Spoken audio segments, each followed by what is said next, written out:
कभी कभी हम सोचते हैं कि हम पे ये मौसमियाती अज़ाब क्यों आते हैं, लेकिन क्या हमने कभी सोचा है कि इन अज़ाब के पीछे कहीं हमारा हाथ ही तो नहीं। अस्सलाम वालेकुम, मेरा नाम सैयद फैसल करीम है और मैं एक ब्रॉडकास्ट जर्नलिस्ट और एंकर पर्सन हूँ, एक ट्रैवलर हूँ और सफ़र के दौरान जो जो देखता हूँ वो बयान कर देता हूँ। हालिया बलूचिस्तान के टूर पे मैं ज़ियारत गया, ज़ियारत जहाँ सब जाते हैं, और बाय द वे ज़ियारत का रास्ता बहुत ही खूबसूरत है। सिर्फ़ एक प्रॉब्लम है और वो प्रॉब्लम ये है कि रोड सिंगल है, इसलिए आप जब ज़ियारत का सफ़र करें और ख़ुद से अगर सफ़र कर रहे हों तो आसपास का जो नज़ारा है उसका लुत्फ़ ज़रूर उठाएं। आपके दाएं और बाएं हाथ पे पहाड़ी सिलसिला जो चल रहा होता है। अगर आप दिसंबर और जनवरी में जा रहे हैं तो हर तरफ बर्फ़ ही बर्फ़ होती है, दैट इज़ ब्यूटीफुल। बस ये है कि रोड सिंगल होती है, इसलिए जब आप जाएँ तो कोशिश करें दिन दिन में जाएँ और दिन दिन में वापस आ जाएँ। मैं जब ज़ियारत पहुंचा, मेरे साथ वहाँ के एक लोकल जर्नलिस्ट थे अज़ीज़ुर्रहमान काकड़, वो मुझे लेकर गए और हम ज़ियारत गए। हमने क़ायद-ए-आज़म रेजिडेंसी देखी, ऑल्दो के वहाँ के हवाले से कुछ रिजर्वेशंस मेरी ज़रूर हैं, क्योंकि क़ायद-ए-आज़म का एक उन्होंने स्कल्पचर वहाँ पे लगाया है जो कि आई डोंट थिंक एस्थेटिकली बहुत ब्यूटीफुल है, आप देख भी रहे होंगे। इसके बाद हम गए आगे ज़ीरो पॉइंट तक, और ज़ीरो पॉइंट जहाँ पे सनोबर के बहुत सारे जंगलात हैं, बहुत दरख्त हैं। मुझे ये पता चला कि सनोबर के जो जंगलात होते हैं, सनोबर का जो दरख्त है एक, वो हर साल कुछ इंच बढ़ता है, कुछ इंच में से भी 1 से 1.5 इंच ये बढ़ता है, और फिर इसको बड़े होते होते कई 100 साल लग जाते हैं। ज़ीरो पॉइंट का ये जो जंगल है ये हज़ारों साल पुराना जंगल है। तो आप कोयटा से ज़ियारत जब जाते हैं तो 1.5 से 2 घंटे का सफ़र है। ये कम हो सकता है, लेकिन अगर रोड ज़बरदस्त बनी हो तो बहुत कम हो सकता है ये। तो हम निकले, हम पहुँचे ज़ियारत, पहले क़ायद-ए-आज़म रेजिडेंसी, यहाँ पर हमने थोड़ा टाइम स्पेंड किया। Then we went to zero point, और ज़ीरो पॉइंट पे जो अट्रैक्शन है वो वहाँ की ऊंचाई है, हाईएस्ट अल्टीट्यूड वाला पॉइंट है, और वहाँ जब आप खड़े होके जंगल का एक तायराना सा जायज़ा लेते हैं तो बहुत ही ज़बरदस्त किस्म का वो व्यू है। Then there are people coming over there. कचरा वचरा फैलाना ये तो हमारी पुरानी आदत है ज़ीरो पॉइंट पे। जो मैंने देखा वो ये कि लोग वहाँ आ रहे हैं, लोग रक़्स कर रहे हैं, अतन कर रहे हैं, डांस कर रहे हैं, बहुत अच्छा है, बहुत अच्छी बात है। लेकिन उसके साथ साथ वहाँ पे लोग दूध के डब्बे, जूस के डब्बे, चिप्स के पैकेट और न जाने क्या क्या वहाँ पे ट्रैश कर रहे हैं। By the way, back in 2020 मैंने ज़ीरो पॉइंट का ये जो पहाड़ है इसको क्लाइंब भी किया हुआ है, तो वो एक अलग ही फीलिंग होती है वहाँ पे, to take your flag over there. लेकिन अगेन बहुत ही अफसोसनाक बात है कि हम उसको भी एरिया को ट्रैश कर रहे हैं। दूसरी चीज़ जो वहाँ की बहुत अलार्मिंग है, लोग ज़ियारत तो चले जाते हैं, लेकिन बहुत सारे लोगों को नहीं पता कि ज़ियारत के आसपास छोटे छोटे जो लोकल्स हैं, जो कि अगेन जितने पुराने जंगल हैं उतनी ही पुरानी वहाँ की आबादी है, जो इंडिजिनस पॉपुलेशन है, और वहाँ पे कई हज़ार साल से लोग रह रहे हैं। लेकिन कितनी ही अनफॉर्चुनेट बात है कि 1000 साल से रह रहे होंगे, मतलब कि सदियों से रह रहे होंगे, चलें सैकड़ों सालों से रह रहे होंगे, अब हम साल 2025 की बात कर रहे हैं, यानी कि एक पूरा क्वार्टर ख़त्म हो चुका है न्यू सेंचुरी का। और कितनी अनफॉर्चुनेट बात है कि इन एरियाज़ में गैस नहीं है। अस्सलाम वालेकुम। वालेकुम सलाम, खैरियत भाईजान। अच्छा, आपका नाम? हमारा नाम मोहम्मद शफी है। और आपके गांव का नाम? कवास गरीबी। अच्छा, लकड़ी आप लोग लेकर आते हैं जंगल से ना? जी जी। तो मुझे पूरा बताएं कि जंगल आप लोग जाते हैं, वहाँ से लकड़ी काटते हैं, फिर लेकर जी आते जी हैं, ये जी पूरा अमल बताएं मुझे। जी जी। ये वजह है भाईजान, पहले जो थे गैस था इधर, गवर्नमेंट ने गैस ले आया, इधर गैस था, हम लोगों ने गधे मधे बेच दिया, हम लोगों के गधे भी नहीं थे, बस गैस था ना, न लकड़ी भी हम लोग जंगल से नहीं ले आता था। अभी जो है गधे मधे वापस हम लोगों ने ले लिया, जंगल से जो है हम लकड़ी ला रहे, जंगल को काट रहे, मजबूरी है हम लोगों का, बर्फबारी हुआ है इधर, ठंडी ज़्यादा है ना। मैं एक ऐसे ही गांव में गया, और उस गांव का नाम कवास है। बहुत सारे दीगर गांव हैं वहाँ पे छोटे छोटे, और ऐसे ही गांव था गवास, मैं वहाँ पे गया। ये गांव जो था बड़ा छोटा सा, ज़बरदस्त सा, खूबसूरत सा, लोग बड़े वेलकमिंग। मैं वहाँ पहुँचा, वहाँ पे लोगों ने मुझे चाय की ऑफ़र की, मैं घर के अंदर गया, मुझे लेके गए और जब मैंने बताया कि जी मैं कुछ आप लोगों से जानना चाहता हूँ, कुछ टेलीविज़न पे चलाऊँगा आप लोगों के मसाइल, तो उनका सिर्फ एक मुतालबा था कि जी हमें गैस दे दें।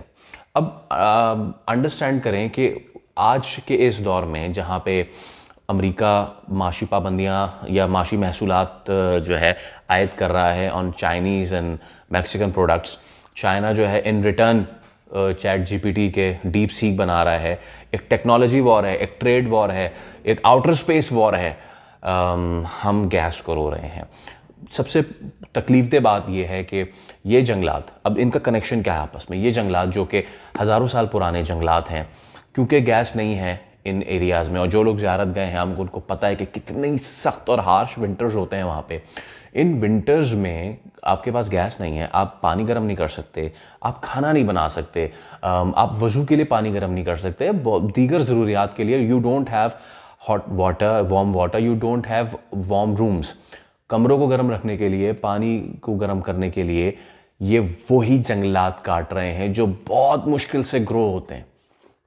ये तो बहुत पुराना जंगल है ना, जंगल तो बहुत पुराना है। ये लकड़ जो है सनोबर का है भाईजान, सनोबर के पहले हम लोग नहीं काटता था।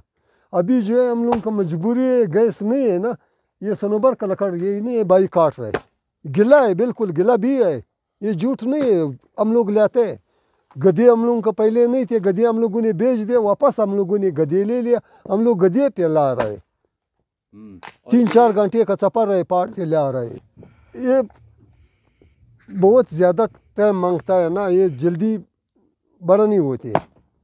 जैसे कि शायर कहता है ना कि बड़ी मुश्किल से होता है चमन में दीदावर पैदा, वाकई बहुत मुश्किल से ये पैदा होते हैं और ये बड़े होते हैं।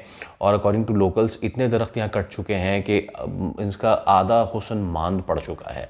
अच्छा, now comes the cruel part of the story as well, कि जब मैं एक बाबा का इंटरव्यू कर रहा था और फिर एक बाबा से दूसरे बाबा का मैंने इंटरव्यू किया, इंटरव्यू करते करते मैंने देखा, मैंने कहा ये आपके पीछे क्या है, तो गैस का मीटर लगा हुआ था। मैंने कहा यार ये आप तो मुझे कह रहे हैं कि यहाँ पे गैस नहीं है, आप तो मुझे कह रहे हैं कि हमें खाना गर्म करने के लिए, पानी गर्म करने के लिए, कमरा गर्म रखने के लिए सनोबर की जंगलात काटने पड़ते हैं, ये आप क्या कर रहे हैं?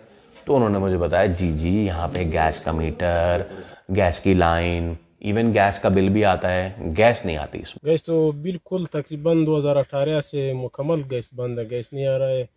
बिल तो आ रहा है लेकिन लोगों ने भी अभी तक बिल जमा नहीं किया है। कितने आते हैं बिल?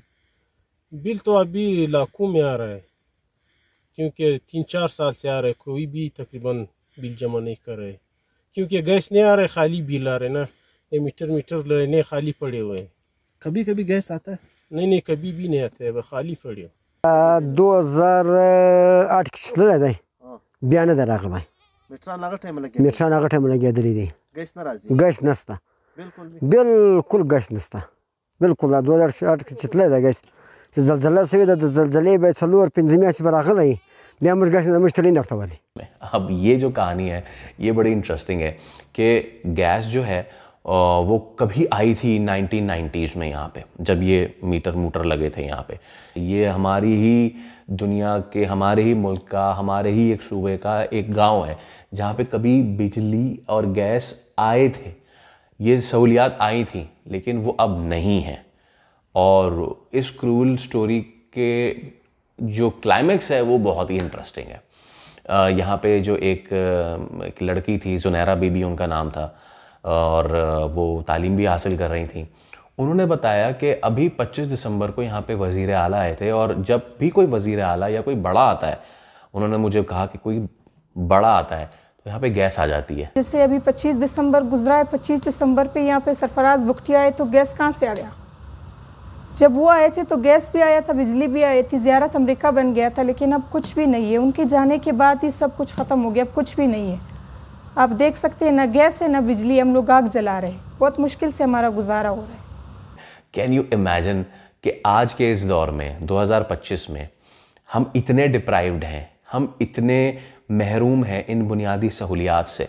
सहूलियात नहीं है इस, और ऐसा नहीं है कि लाइन में गैस नहीं है, जब कोई बड़ा आएगा तो गैस आ जाएगी, और जब वो चला जाएगा तो उसके साथ गैस भी चली जाएगी।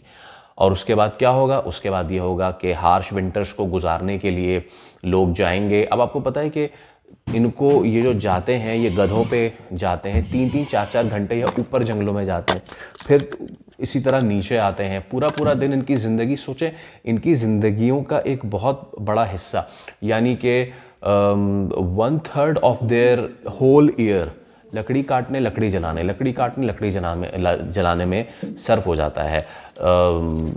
अहम बात ये भी है कि कहा यह जाता है कि अगर आप एक दरख्त काट रहे हैं तो उसकी जगह एक लगा दें, 2 लगा दें, रिप्लेनिश कर दें। यहाँ ये नहीं हो सकता, क्योंकि आज आप एक दरख्त काटेंगे फुल ग्रोन, और उसकी जगह अगर आप 10 भी लगाएंगे तो उन 10 को बड़ा होते होते कई 100 साल लग जाएंगे। तो आज के इस दौर में जब हमारे पास दुनिया कहाँ जा चुकी है, चांद तो क्या, मरीख तो क्या, हम उससे भी कहीं आगे जा चुके हैं, हम गैस को रो रहे हैं।